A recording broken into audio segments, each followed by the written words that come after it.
दोस्तों, उत्तर प्रदेश के प्रयागराज में महाकुंभ का आयोजन हुआ और महाकुंभ का समापन अब हो चुका है।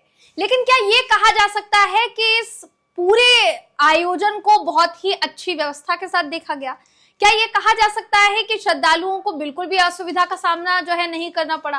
क्या ये कहा जा सकता है कि व्यवस्था इतनी अच्छी थी कि घंटों जाम नहीं लगा? क्या ये कहा जा सकता है कि भगदड़ नहीं मची? क्या ये कहा जा सकता है कि तमाम ट्रेनें जितनी महाकुंभ के लिए जा रही थी उन ट्रेनों की व्यवस्था अच्छी थी? क्या ये कहा जा सकता है कि जो नाविक थे, जो नाव में लोगों को बिठाने के लिए इधर से उधर लेकर जा रहे थे, वो श्रद्धालुओं से बहुत ज्यादा पैसे नहीं वसूल रहे थे? क्या इन तमाम बातों पर मुहर लगाई जा सकती है दोस्तों? क्या वाकई में मुहर लगाई जा सकती है क्या? इस सवाल इसलिए पूछ रही हूं क्योंकि समापन के बाद न सिर्फ योगी आदित्यनाथ जी महाकुंभ की सफलता को लेकर पूजा पाठ करते हुए नजर आए, बल्कि उत्तर प्रदेश के डीजीपी साहब का भी बयान सामने आता है जिसको लेकर अखिलेश यादव ने मोर्चा खोल दिया। और अखिलेश यादव ने इसको लेकर कई तरीके के सवाल भी न सिर्फ योगी सरकार पर बल्कि प्रशासन पर, डीजीपी साहब पर दाग दिया। वो सवाल क्या थे, क्या कुछ वो कहते हुए नजर आए, ये जानने के लिए आपको पूरा वीडियो देखना होगा। आखिर तक इस वीडियो को जरूर देखिएगा। नमस्कार, मेरा नाम है जयंती झा और आप देख रहे हैं न्यूज सर्कल। दोस्तों, महाकुंभ, जी हाँ, महाकुंभ का ये जो आयोजन किया गया, इसका प्रचार प्रसार करने में सरकार कहीं नहीं चूकी। तब तक सब कुछ ठीक चल रहा था, तब तक सब कुछ सहने के लिए सब लोग तैयार थे, जब तक कोई घटना महाकुंभ में नहीं हुई थी। लेकिन महाकुंभ जैसे पावन आयोजन में जो श्रद्धालु वहां पहुंचे आस्था की डुबकी लगाने के लिए, वो वापस नहीं लौटे। भगदड़ मचती है मौनी अमावस्या के दिन और अचानक से उस भगदड़ में पता नहीं चलता कितने लोग मारे जाते हैं, कितने लोग घायल होते हैं, उनको अस्पताल में भर्ती कराया जाता है। कहा यह जाता है कि जो आंकड़ा है वो अभी साझा नहीं किया जा सकता, बहुत दबाव डाला जाता है। तब सरकार इस बात पर हामी भरती है कि हाँ, 30 लोग जो है इस पूरे घटनाक्रम में मारे गए हैं, इस पूरे घटना में मारे गए हैं या जिनकी जान गई है। लेकिन उसके बाद भी अब सरकार या डीजीपी साहब का जो रवैया है वो ये बताने के लिए काफी है दोस्तों कि किस तरीके का माहौल जो है वो बनाया जा रहा है फिलहाल के लिए महाकुंभ को लेकर। आपकी स्क्रीन पर इस समय वो खबर मैं आपको दिखा रही हूं कि अखिलेश यादव ने क्या कुछ कहा है और श्रद्धालुओं को लेकर, महाकुंभ के आयोजन को लेकर डीजीपी साहब क्या कुछ कहते हुए नजर आए दोस्तों। सबसे पहले तो आप ये सुन लीजिए कि डीजीपी साहब ने इस पूरे मामले पर कहा क्या है। दरअसल उत्तर प्रदेश पुलिस के मुखिया डीजीपी प्रशांत कुमार ने पुलिसकर्मियों की पीठ थपथपाई है और कहा कि बिना शस्त्र के, बिना किसी हथियार के हमारे जवानों और अधिकारियों ने लोगों का मन जीता। इतना ही नहीं, बिना किसी बड़ी घटना के इतने बड़े आयोजन को संपन्न करवाया। डीजीपी के इस बयान से प्रदेश का सियासी पारा जो है वो फिलहाल के लिए गर्मा गया है। समाजवादी पार्टी के मुखिया अखिलेश यादव ने हमलावर होते हुए कहा कि महाकुंभ भगदड़ में लोगों की जान गई, क्या ये छोटी घटना है? यानी कुल मिलाकर डीजीपी साहब जो ये कह रहे हैं कि किसी तरीके की कोई परेशानी नहीं हुई, डीजीपी साहब जो ये कह रहे हैं कि सारे अधिकारियों ने मन जीता, ये भी कह रहे हैं कि कोई भी बड़ी घटना हुए, इतने बड़े आयोजन को संपन्न करवाया गया, तो क्या महाकुंभ में मौनी अमावस्या की रात जो प्रयागराज में भगदड़ मची, उसे घटना के तौर पर उत्तर प्रदेश की पुलिस नहीं देखती है, या डीजीपी साहब नहीं देखते हैं, या सरकार नहीं देखती है? यही सवाल पूछा है अखिलेश यादव ने। अखिलेश यादव क्या कुछ कहते हुए नजर आया दोस्तों, आपको देखिए बता देते हैं। अखिलेश यादव ने डीजीपी साहब से सवाल किया जिसमें उन्होंने लिखा कि श्रद्धालुओं की जान जाना क्या बड़ी घटना नहीं है? मृतकों की सच्ची लिस्ट का क्या हुआ?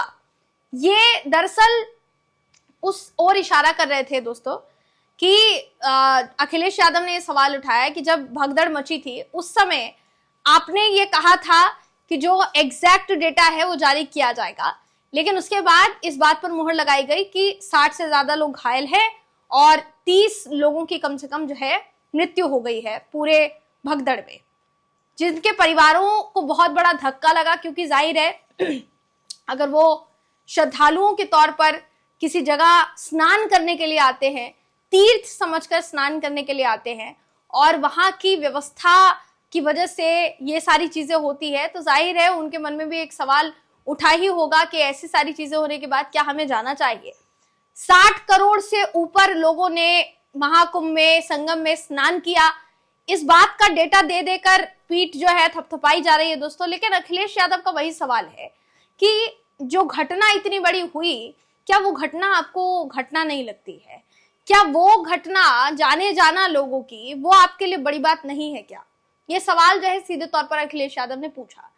देखिए, अखिलेश यादव जब से महाकुंभ की शुरुआत हुई थी, थोड़े समय तक उन्होंने ज्यादा सरकार को लेकर वो हमलावर नजर नहीं आए, क्योंकि ऐसा कुछ मामला जो है वो सामने नहीं आया था। लेकिन जैसे ही भगदड़ की बात जो है सामने आई दोस्तों, अखिलेश यादव ने सरकार से कई तरीके के सवाल पूछे, एक नहीं कई तरीके के सवाल पूछे। ना सिर्फ सवाल पूछे बल्कि वीडियोस भी जारी करने शुरू कर दिए थे, जिन वीडियोस में दिखाई दे रहा था कि किस तरीके से महाकुंभ जाने वाले जितने भी श्रद्धालु हैं वो कई घंटों तक जाम में फंसे हुए हैं। लोग अपनी गाड़ी में कार अरेस्ट हो चुके हैं, जिसमें ये कहा गया कि बाहर नहीं निकल पा रहे हैं क्योंकि आगे घंटों जाम लगा हुआ है। एक जगह जहां पर गाड़ी खड़ी है, अगले दिन 3 बजे तक भी वहीं पर गाड़ी खड़ी है।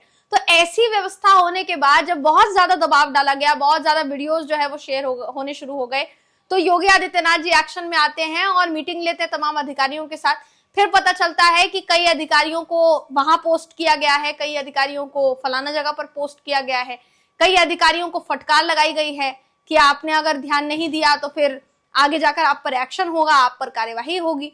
तो वो भी तो कार्यवाही का ही एक नतीजा है। और कार्यवाही क्यों करने की बात कही गई, आनन फानन में बैठ के क्यों बुलाई गई? अगर आपकी इतनी अच्छी व्यवस्था थी तो सब कुछ सुचारू रूप से चलने देते, जैसा चल रहा था वैसे चलने देते। लेकिन बीच बीच में सुधार के कार्यक्रम हुए इसलिए क्योंकि सरकार से सवाल पूछे जा रहे थे। कई वीडियोस देखे दोस्तों सोशल मीडिया पर जिसमें लोग महाकुंभ पहुंचे और कई लोगों ने देखिए ये कहा, जिनको शायद नहीं अंदाजा था कि खबरों में क्या चल रहा है। जो लोग नहीं इस बात से वाकिफ थे कि खबरों में क्या चल रहा है वो लोग तो नहीं जवाब दे पाए, लेकिन जो लोग वाकिफ थे, जिनको खुद असुविधा हुई, वो कैमरे पर ये बोलते हुए नजर आए कि हमें परेशानी हो रही है। अब नतीजे क्या क्या हुए? क्या महाकुंभ में अच्छी व्यवस्था की जो बात कही जा रही है, क्या इसका असर सिर्फ और सिर्फ प्रयागराज में हुई भगदड़ में मचा? नई दिल्ली रेलवे स्टेशन पर महाकुंभ को लेकर जितने लोग जा रहे थे, केंद्र सरकार भी उसकी वजह से सवालों के घेरे में आई, रेलवे प्रशासन सवालों के घेरे में आया कि जब आपको पता है और जब आप चीख चीख कर चिल्ला चिल्ला कर कह रहे हैं कि 100 करोड़ लोगों के आने की व्यवस्था है, उसके बाद एक सूबे के मुख्यमंत्री होने के नाते आप बार बार कहते हैं कि जो विरोधी हैं वो गलत तरीके से बातों को पहुंचाने की कोशिश कर रहे हैं, वो जानबूझकर विरोध करने का काम कर रहे हैं महाकुंभ का। तो जाहिर है लोग आएंगे ही, और उसके बाद जिनको असुविधा हुई वो तो सबके नजरों के सामने है। विधानसभा में खड़े होकर योगी आदित्यनाथ जी कहते हैं जिसने जैसी दृष्टि रखी उसको वैसा दिखा। सुअर और न जाने किन किन शब्दों का इस्तेमाल उन्होंने किया, गिद्ध और सुअर, कि गिद्धों को लाशें दिखी, सुअरों को गंदगी दिखी। किस तरफ इशारा कर रहे थे वो? ये समझने वाली बात है कि अगर आपके प्रशासन की नाकामी साफ साफ नजर आई है तो उसे स्वीकार करने में किस बात की दिक्कत है, सवाल ये उठता है। दोस्तों, इस पूरी खबर पर आप क्या सोचते हैं, आपकी क्या राय है? अखिलेश यादव ने जो सवाल उठाए, आपको क्या लगता है उन तमाम सवालों पर सरकार जवाब दे पाएगी या फिर नहीं? कमेंट करके जरूर बताइएगा। अगली वीडियो में आपसे फिर मुलाकात होगी, तब तक के लिए नमस्कार।